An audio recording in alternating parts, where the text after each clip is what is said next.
Welcome to All the Gear But No Idea, the South Australian fishing podcast hosted by Rhodey and Diz.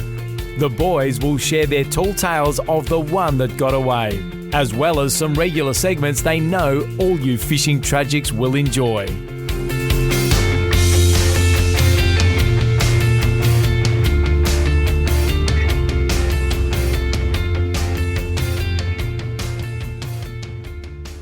G'day and welcome to All the Gear But No Idea, the South Australian Fishing Podcast, episode 127. Dizzy, how are you, mate?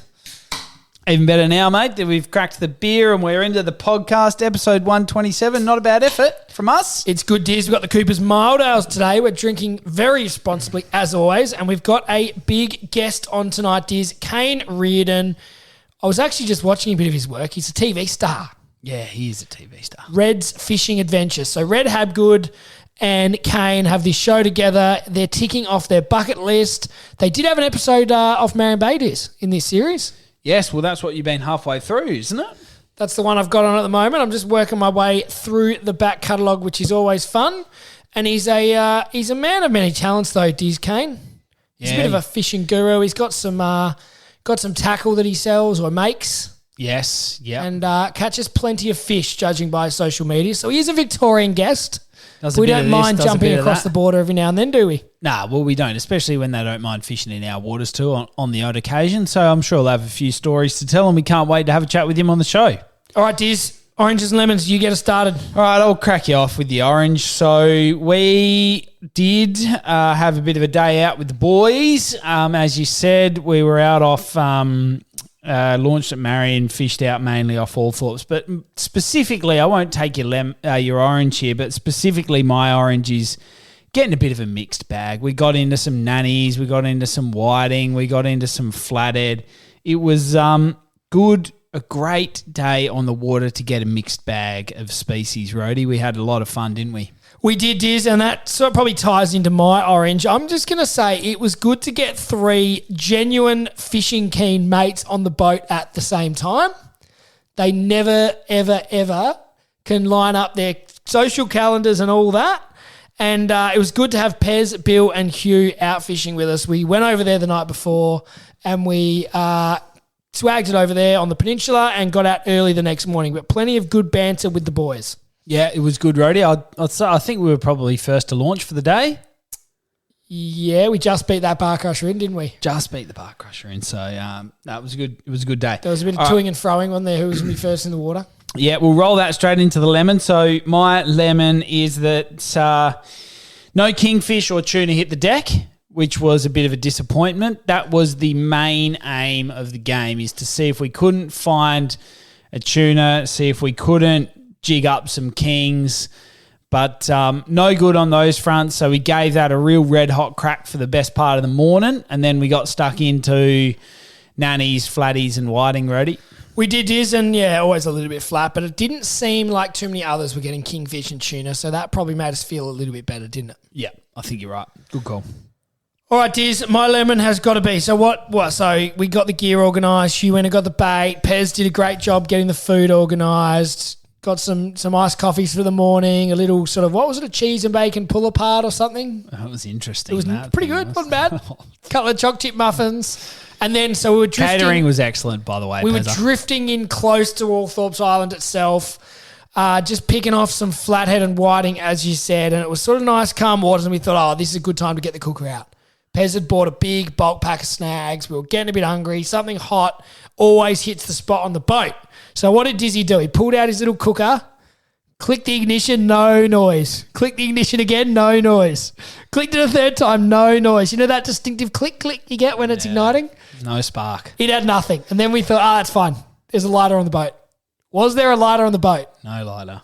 So we didn't get our sausages. It was a disaster. When I turned around and you and Bill had a bloody paint scraper trying to take apart the ignition function of the little gas cooker, I knew we were in trouble. Yeah, we were certainly in trouble at that point. I think the most lemony part or the most sort of sour part of that whole story is I think I did actually know that igniter was broken, and I had convinced myself I was going to put my tackle tray in, which does have a lighter on it, but I also distinctly remember seeing that at the boat ramp and thought, no, I don't think I need any of my tackle. We've got them in the rolls. We'll be right. We'll head out. Everything will be fine. So, yeah, it was a bit of a disaster all round, really. Poor performance on my behalf. Great effort by Pez on the catering front. And I just couldn't convert on the cooking side. I think had we left them sort of on the bimini for long enough, we might have got ourselves a just over easy snag. Do you think? Mate, it wasn't 40. It was about 30 degrees. If we left them there all day, we might have got there. We would have had an infestation of flies. We would have been able to turn them into maggots and garfish. We would have had some maggots. Good call. All right, Rody. Well, this next little section that we're going to take you guys through is I'm not going to say it's in replacement of the merch, but I dare say there's a fair few listeners out there that are sick and tired of us saying, get your hands on a beanie, get your hands on a hat, get your hands on a few sizes that we've got shirts left. So we're going to do a bit of a social media review for you out there in this little section, and I'll hand it over to the social media king himself, Rody. Diz, we've had a big couple of weeks on social media, and we just thought we'd highlight a couple of, good topics that have been brought up or some interesting things. And Diz, we put up a post. We cooked up our nannies. Have you had yours? Yes, I did. Yeah, they're bloody good eating. And Lucy made the comment for about the 15th time saying, I reckon these are better than whiting.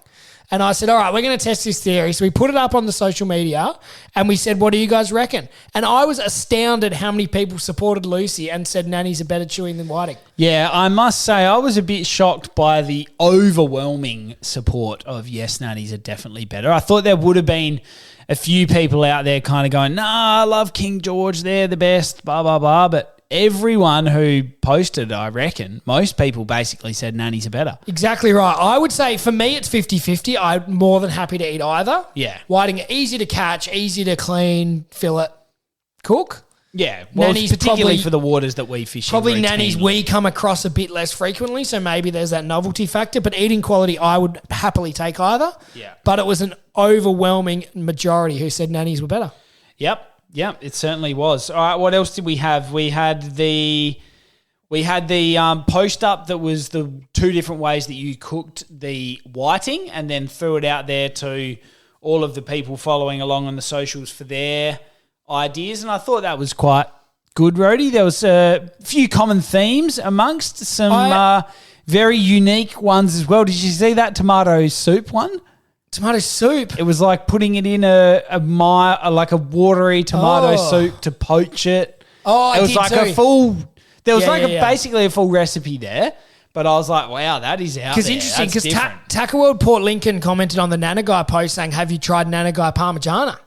Yes, I did see that too. I liked that call from Shane and Alicia, the team down there at Port Lincoln Tackle World. But a couple I would like to try personally is I've heard this crushed up salt and vinegar chips. I've heard that too many times to not try it. Yeah. So using that as your crumbs. So I think we cornflakes crushed up. I've heard that before. Yeah. Another little bit of a unique one. But I do really want to try that salt and vinegar because it's just one that comes up too often and everyone seems to jump on it. So didn't mind Benny Calvert's post about the ceviche whiting. That was the other one I was going to say. So lime juice, soaked in lime juice, then avocado, cucumber, red onion, and a bit of garlic mixed through and serve it on crackers. So that's similar to how we've done tuna and kingfish, but we've never done whiting like that. So there's a couple that we should give a go to. Yep, good call. And then real great shout out to Nigel Brown for undoubtedly comment of the week, where we put up a photo of us after our day out off Marion Bay, and he commented, I think you blokes are over the bag limit of sausages, and I'm using your mobile phone number to report you.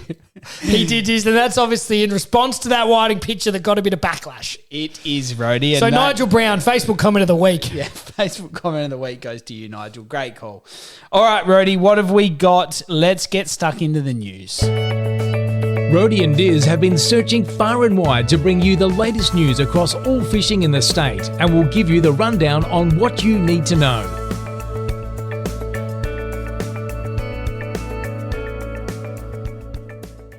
Righto, Rody, we've got a bit to get through in this news segment. Some we've had a little bit of coverage of, others not so much.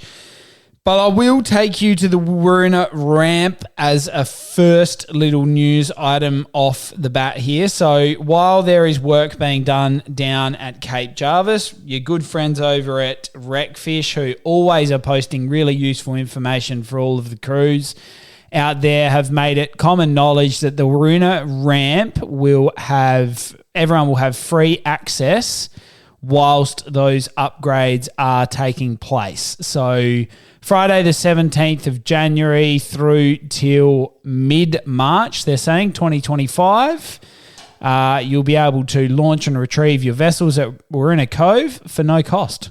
Good news. It certainly is, Diz. Great stuff, and that'll go. That time will go quickly, but it is a reminder that boat ramp's only closed over nighttime hours, isn't it? Yeah, it is. So they sort of expect, the Cape Jarvis access is sort of that, 6 a.m, I think they sort of say, through till like 7 p.m, and then night works commence thereafter. All right, Diz, our next one is another RecFish SA topic, and this is the completion of their Murray Cod monitoring program. So they've had pod cods. Did I say that right? Cod pods. Cod pods, yeah. Say that 10 times real quick. Yeah, cod pod. Anyway, so they have had these cod pods, if I got that one correctly. Yes, well done. They've had them in Happy Valley and Maiponga. I think there was 3 or 4. I can't totally remember, Diz, but about that. And they've had them in now for a period, and the trial has come to an end, Diz. And they're putting it down as a really successful trial, Diz. So the Happy Valley cod pod had cod finding it within 48 hours of deployment, which is pretty impressive. And I think there was 2 down at Maiponga. Took 23 days for the first one and 26 days for the second one. The largest cod pod was estimated at 80 to 90 centimetres. The Happy Valley one, interesting, had a minimum of 4 different unique individuals coming in and out of the cod pods. And I think the big take-home message was that breeding behaviours were observed at all 3 sites to varying degrees. So they say tidying and fanning the nesting site was observed, and most breeding behaviour was observed at Happy Valley and Maiponga 1, Diz. There you go. Good little report there about the cod pods. And there was actually eggs observed at Maiponga site too, so that's interesting too, Diz. So I think that sort of proves the theory that cod can theoretically breed in captivity in that reservoir sort of location. Yeah. And I think there's been a lot of toing and froing over whether that's going to happen or not. And I think RecFish are pretty happy that that's been a success. So a shout out to everyone that worked alongside them. So Oz Ocean, SA Water, Pembroke School, Ozfish, and the RecFish SA citizen scientists that got involved. So my understanding is now that the cod pods come out, do they? They're taken out of the water, I think. I think so, yeah. Sounds like that to me. Whether they do it again, who knows? We'll have to watch this space and report back, I think. All right, Diz, this is a bit more of a negative one here. So the Department of Primary Industries, PIRSA, has reported that the abalone viral ganglioneuritis, AVG, has again been detected in the state's southeast waters. This happened again last summer, I reckon, Diz. Yeah, probably about 12 months ago. Interesting to know why it comes back. So they are pushing for everyone to remember to check, clean and dry all marine equipment. So don't jump in, have a dive, collect some abalone down in the southeast, then take your gear, put it in a tub, leave it dirty and dive on Yorks because that'll spread it around. Yeah. Good stuff, Roddy. Nice little post there for a reminder, anybody who's getting in the water to dive over summer. What else have we got, Roddy? There's a report which broke in the Adelaide papers, amongst others, about the offshore wind farms. So no more offshore wind farms in South Australia. Yeah, it did. So this was the talk down in the southeast about a $2 billion offshore wind farm proposal. And that's been put to an end, Yeah. So it was originally going to be put off of Port Macdonald. Am I right? Yeah, and then the next talk was... It was out near the Upwelling. Yeah, and then the next talk was moving it to offshore from Kingston, I think, wasn't it? So both of them have now been put to an end. So the South Australian government has rejected the proposed wind farm off of the coast of Kingston, which I'm right was the second one. Yep. And I think now they've declined 2 sites, and I think that's now going to be the end of it. Yes, very good. All right, nice little update on that one too, Rhodey. This one we'll just gloss over. Tuna sale, a massive number, 1.3 mil. I love watching these Japanese, the Tokyo main fish market. So sushi restaurateurs fork out $1.3 million. It says here for a motorbike-sized tuna, That's how the Guardian has described it.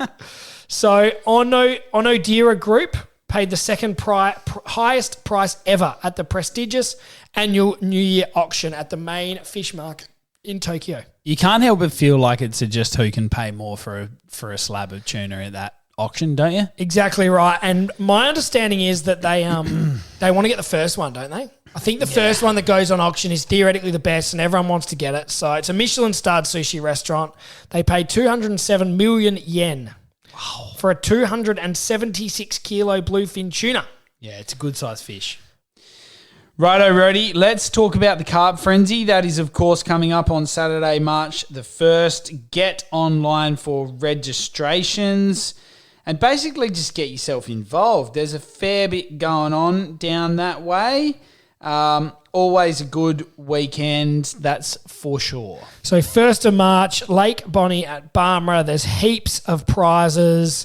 I think they put on a bit of an event at the Barmera Footy Club on the Friday night. Maybe on the Saturday night as well. I'm not exactly sure. But jump on their Facebook page and have a look. They always do a little bit of good for the community, getting rid of plenty of carp over that weekend. And there's $3,000 cash prize for the winner. Yep, good stuff, Imagine mate. getting that much money for a carp. Yeah, you'd be pretty stoked with that, that's for sure. Now, Rody, let's just roll this into a couple of RecFish sessions that are coming up. Of course, we're talking about the squid session and the West Lakes Clinic. The first one, as I said, is going to be down at Port Noarlunga. They're going to be chasing some squid, all your gears provided. That's on Tuesday, the 21st of January. That'll be from 6:15 to 8:30 p.m. That's an after work type of job. And then they are rolling that into, or I should say before that, Tuesday the 14th of January, they have their West Lakes fishing session where, again, gear will be provided. They'll be chasing some of your classic West Lakes species in bream, mullet, salmon. And you just never know, you might get a whiting if you're lucky. Mulloway? Oh, You'd be the star of the show if you caught a West Lakes Mully on one of those things, wouldn't you? Absolutely stoked with that. All right, Rody, that wraps up a nice little news segment. What else have we got? Let's move it in to the tackle item of the week.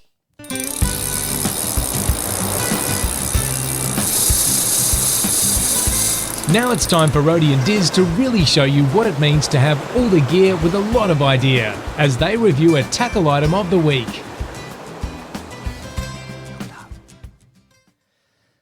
All right, Dizzy, as we said, we are fresh off a trip out to Althorpes Island, a great part of the world. As we said, the tuna and kingfish didn't play the game. So what we did is we moved our attention to a feed of Nanagai Diz. And how do you target them? We did a little bit of deep dropping bait, but we did also do a bit of jigging, Diz, which is always good fun. And what do you hate? Like, you remember the first couple of times we went to Althorpes and went jigging? You use old, heavy, crappy rods. With big reels on them, heavy gear, and you get cooked. Yeah, all day. Jigging with a heavy bit of gear is absolutely no fun for anyone. Yeah, good call, mate. Love so it. what did we use this time, Diz? We had the Dakota 600 reel from Shimano, matched with a Game Type J rod. It's a super light combo, Diz. Super light. And it absolutely did the damage. It was beautiful to jig with.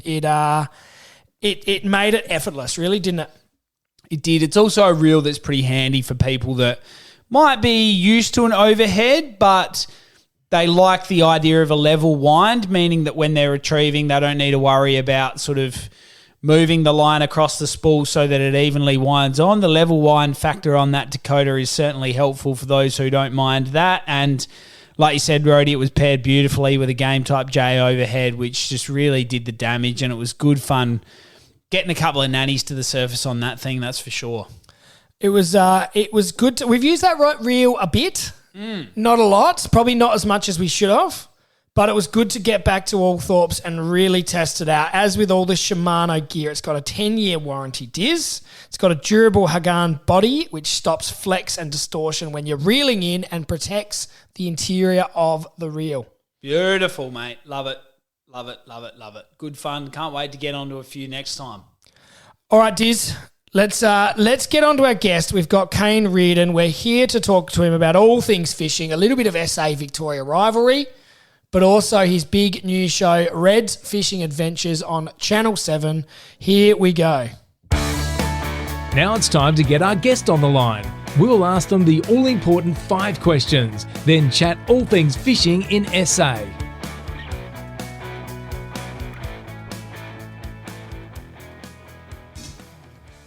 All right, Dizzy, as we said, we're lucky to be joined today by Kane Reardon across the border from Victoria. He's been starring on our television screens on Red's Fishing Adventures. Kane, welcome to the podcast.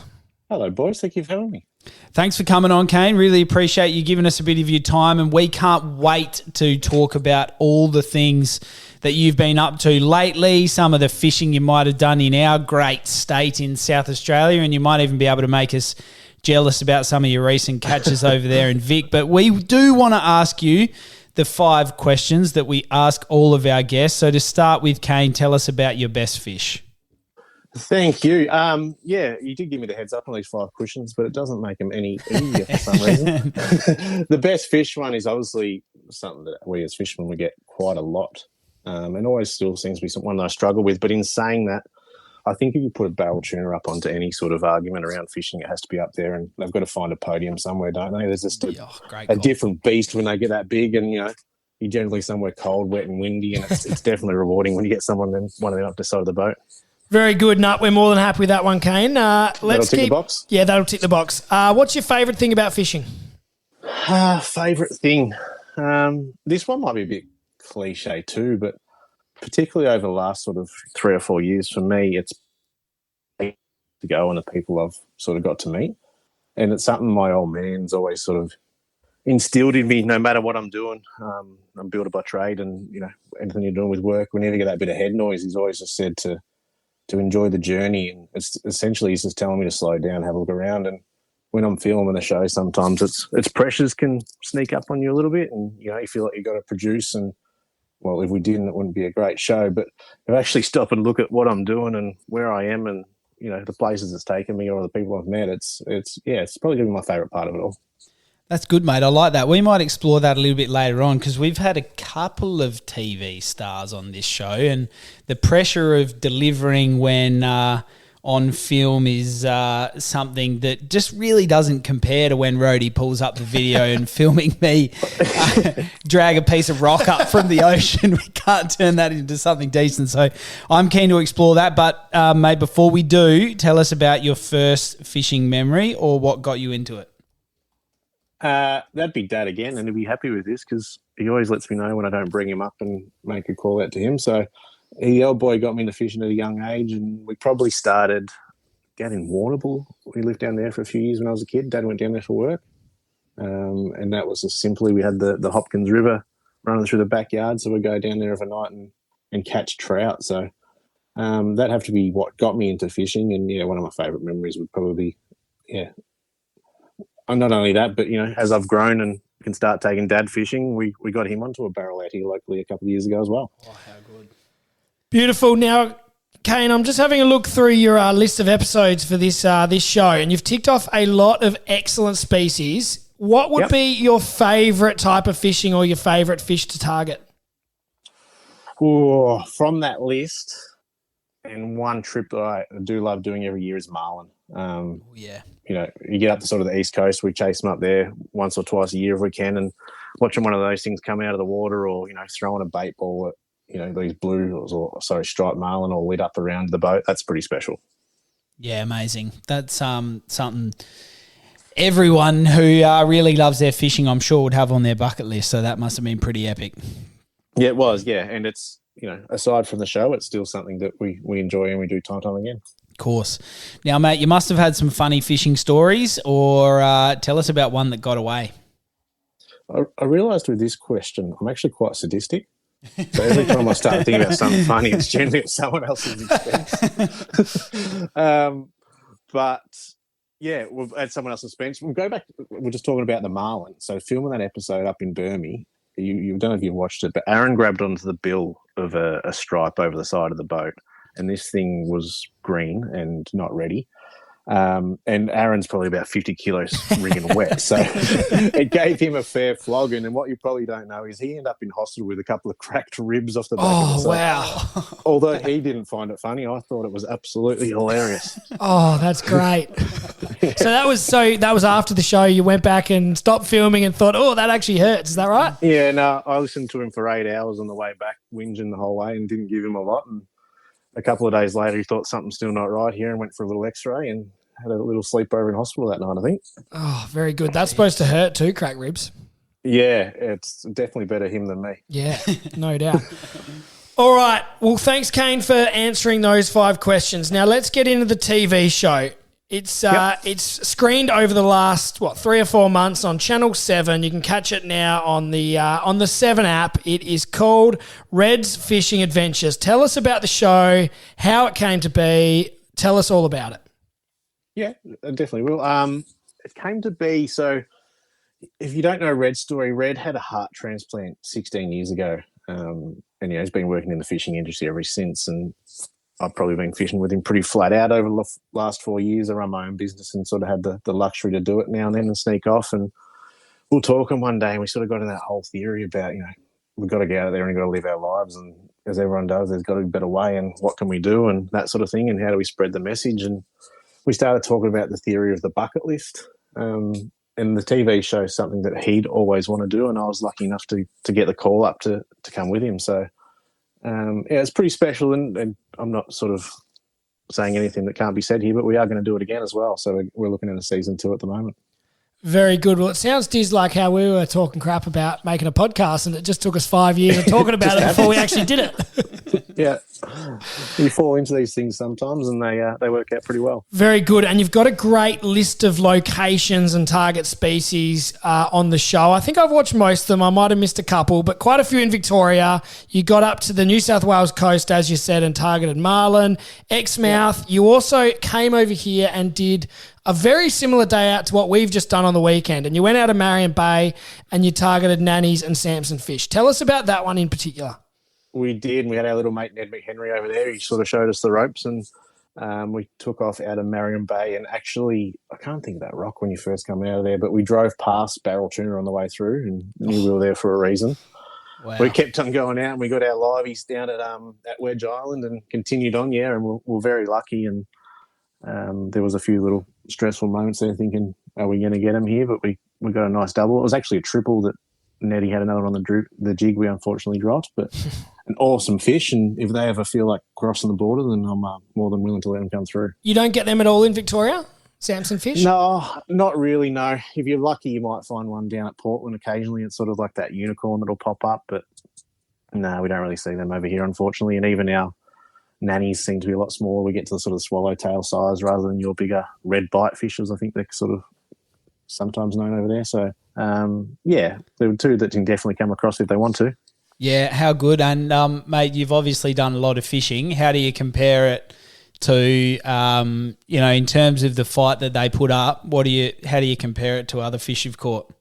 Yeah, they're pretty cool. Obviously, they come from that same family as the kingfish, and they're just, they're bulldogs. When when you've hooked one, put it that way, it was pretty distinctive that, we had our target species, as we'll say, that was on the end of the line. And, I think I'll be coming back for those more than once. Yeah, beautiful. Line it up for season 2. And if you need a couple of blokes that do have a fair bit of gear with no idea, I might come out with you. We actually were talking about why we might sneak across the border there today in the car. We might try and venture over to South Oz for season 2 and either do the Kings or the Mulloway somewhere and hopefully put some good footage together. Lovely, mate. I'm sure that you will. Now, what about some of those other episodes that Rhodey rattled off? Is there one that comes to mind that you sort of go, geez, that was just to your point earlier, was that just, a bucket list item that you could just tick off and go, that was really cool to be able to do and get it on film? Yeah, it was probably one thing we were going to do, which we're going to try and do next season, is like a bucket list trip. So Exmouth, where we did the 2 episodes, was both sailfish and Spanish mackerel. We're over there with on-strike charters and sort of did 5 days out these islands with a 65-foot mothership and chef and things. So I might be sort of gloating a little bit there, but it's definitely a pretty cool trip. And if anyone does get the opportunity to do it, that's one I'd be jumping at again. Yeah, how good. Rhodey's just cleaning up the podcast gear after salivating all over it from hearing that. So that sounds pretty cool to me.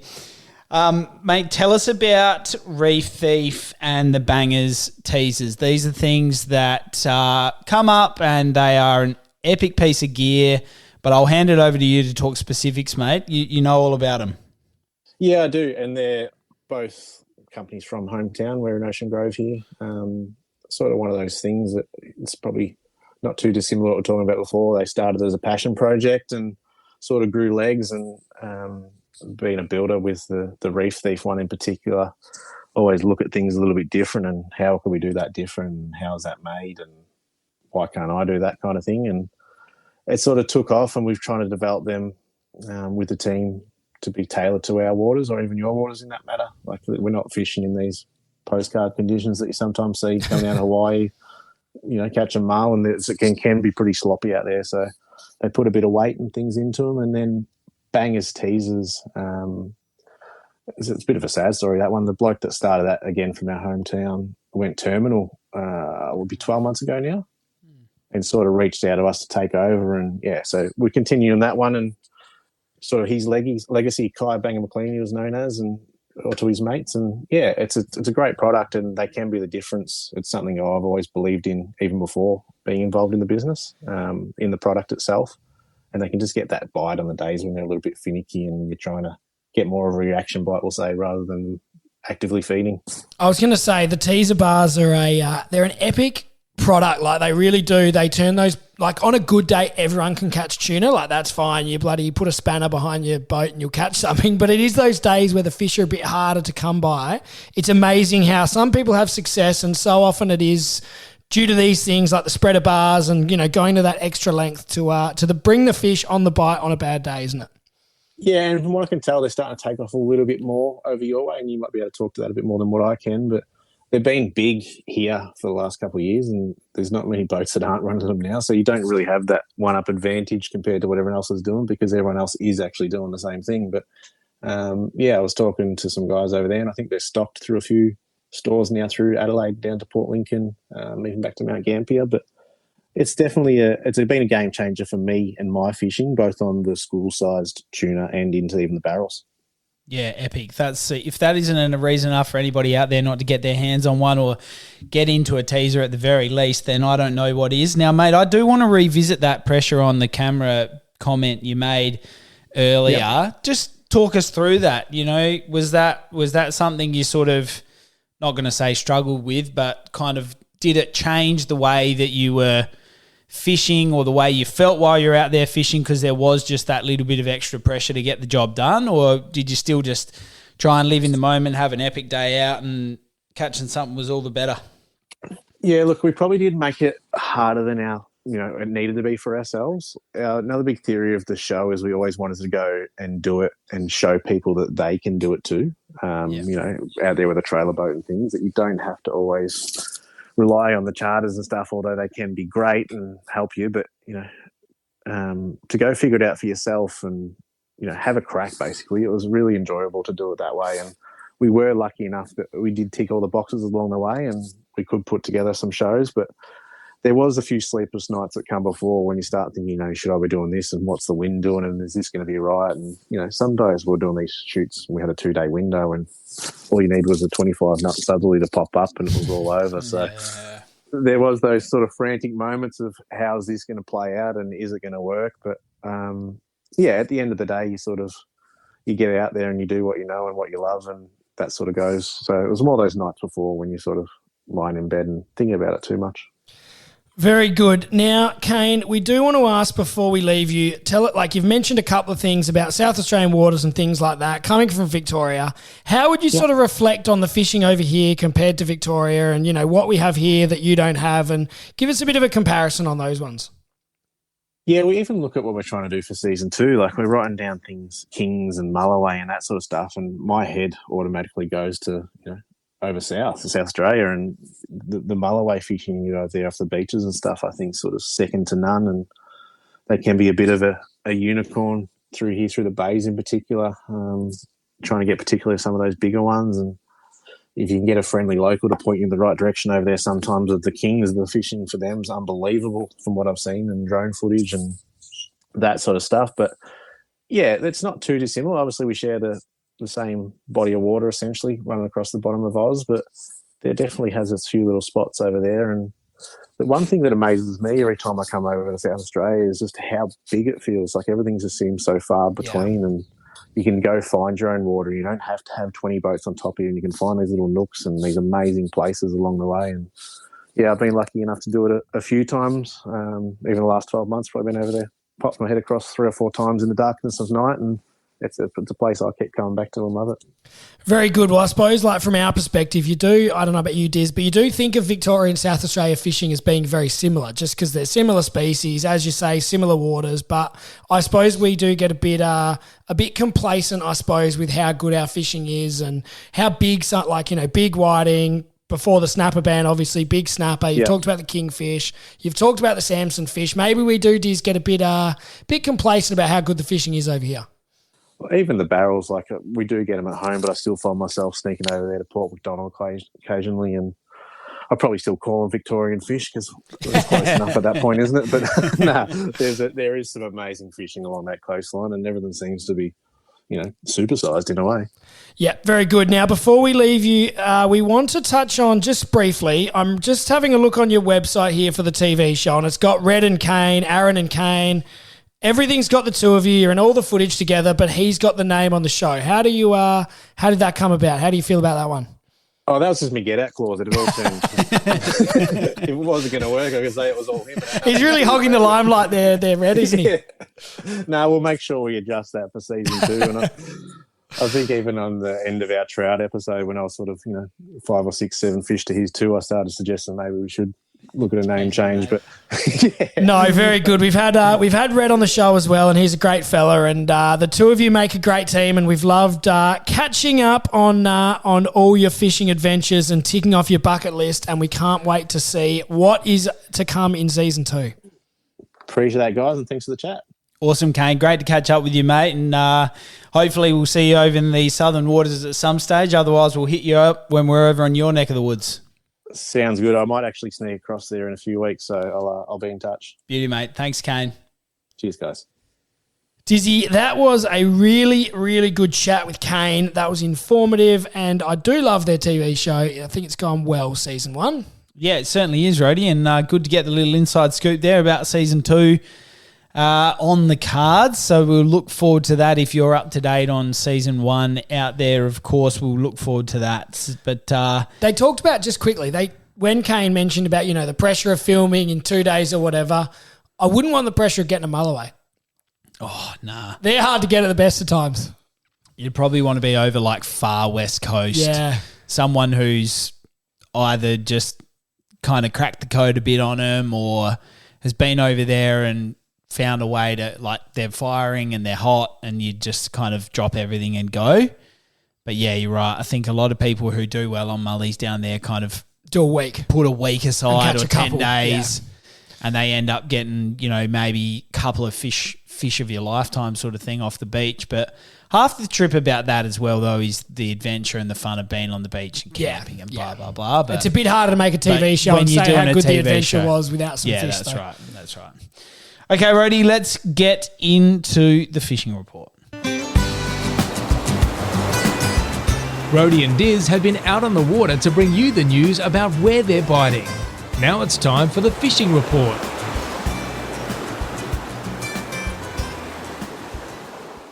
Yeah, nice one, Rody. Well, we've got a bit to get through with the fishing report today. We've had Jake Keller, great fan of the show, who has been sending in some of his summer missions. He's got I think he's got like a lovely 6 metre cuddy cabin North Bank, hasn't he? Yeah, that sounds right. We've seen him out at North Haven fishing, I reckon. And I reckon he takes it down to the southeast Robe-ish way in summer, spends some time with friends and family, loves it.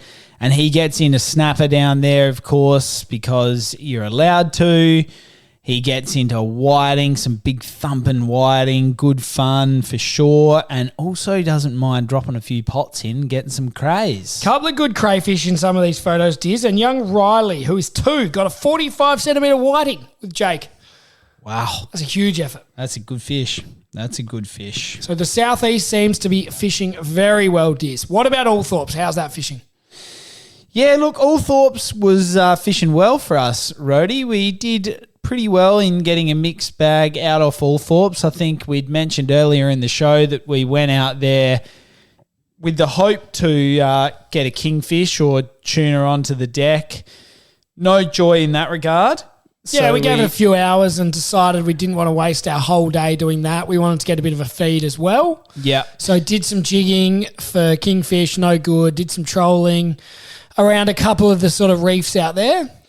Yep. No, that was all good fun. And then we, turned our attention to a few marks we have around there for some flatties, got onto them, managed to pluck a few whiting out of that same little spot, which was good fun.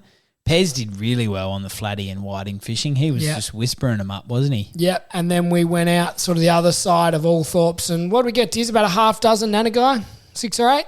Yeah, it was enough for a feed. And a few of them were good size. They were all mainly good size. Yeah. We had one tiny swallowtail come over the side, which went back safely. Yeah, and But all no of other the flathead swallowtail. were small though, weren't they? Yeah, well, we probably threw back as many as we kept. We probably kept about 10 or 12. Yeah. And they would have all been like just size, like between 30 and 34. Yeah, there wouldn't probably been any bigger than that. No, I reckon the best would have gone 34. So, yeah, they were all relatively small. But no, it was a really good day. Like I said, good mixed bag, and weather was glorious, Rhodey. It was, yeah, it was really good. We probably got off the water at a good time. I think when we drove back, you could see a few whitecaps as you went past the water, sort of over our Drossen Way and things like that. Yeah, it started to get a bit blowy. And that was what was sort of forecast. So we probably got off the water about, 1 or 2 o'clock. Yep, no, it was good timing all round, that's for sure. Got back into Marion Bay, had a quick swim before we jumped in the car and made our way home, so it was good. Shout out to Hugh for driving. Oh, it's nice not having to drive home, isn't it? Oh, it was brilliant. And we shared a few stories. A couple of middies on the way there and home. A couple of middies on the way home. Got back, cleaned up, tidied up, got home. Probably fell asleep on the couch. Yeah, and then what'd you do Sunday while I was filleting fish? Oh, mate, come on. I was busy. So you came round to a little snaplock bag of nanagai and flathead fillets. Beautifully. There's a fair few pin bones in there, mate. Oh, you're kidding me, are you? I wouldn't call you a nanny. I wouldn't call you a nanny filleting guru, but look, that was a good effort by you to do that. Really appreciate that, mate. All right, let's run into some other stuff in the fishing report. The tuna are starting to arrive. We're seeing some photos, bit of business on the social media accounts and the likes of people getting them. We are hearing over Port Lincoln, Eyre Peninsula way that they are small fish but in huge numbers, big schools of them. So that's pleasing news for everybody fishing over on the Eyre Peninsula. Of course, we're hoping for some bigger models to arrive, but at this stage maybe this is sort of the front pack, if you will. Yes, small fish. Diz, and our friends down at sort of Warina Way want to fish and Southern Fishing Charters. They've been putting plenty of photos up. Yep, they've been doing very well. So that's good to hear, Diz. And plenty of sort of local trailer boats seem to get into them now too. So I think they're probably just turning up now. I think a week ago it might have been a different story, but the last week they've probably come good. Yep. Good news. So we'll look forward to following that along in the fishing report, no doubt, in most episodes to come in the short term anyway. Been down on some of the metro beaches, Rhodey. We have been taking the kids down there for a morning, particularly when the weather's been good. I've noticed a few people flicking baits along the flats, chasing yellowfin, and I've seen it in some of the reports that they've been doing well, metro and on the York Peninsula in some of those hot spots. Clickers, where they're pumping for clickers, doing quite well. I Actually, someone at work was trying to describe, the bait pumps they use to get those clickers? Yeah. Was trying to describe them to me, and I was getting very confused what they were talking about. And then it just clicked, and I was like, they're talking about a bait pump. Oh, right. I was like, what are you trying to explain to me? They said, I saw these things, these people doing this thing with this big metal pole. And I was like, I've got no idea where your head's going. Anyway, it was a bait pump, but it was a bad description. A poorly described bait pump, was it? Oh, I thought they were talking about like a rod holder, and I was like, where are you going? What are you talking about? Okay, there you go. All right, Rody, that's a good episode, mate. It's always a good episode, Diz, when you're talking South Australian fishing and having a great guest such as Kane Reardon. Thanks to him for coming on and sharing plenty of stories about his TV show and his own fishing over the border.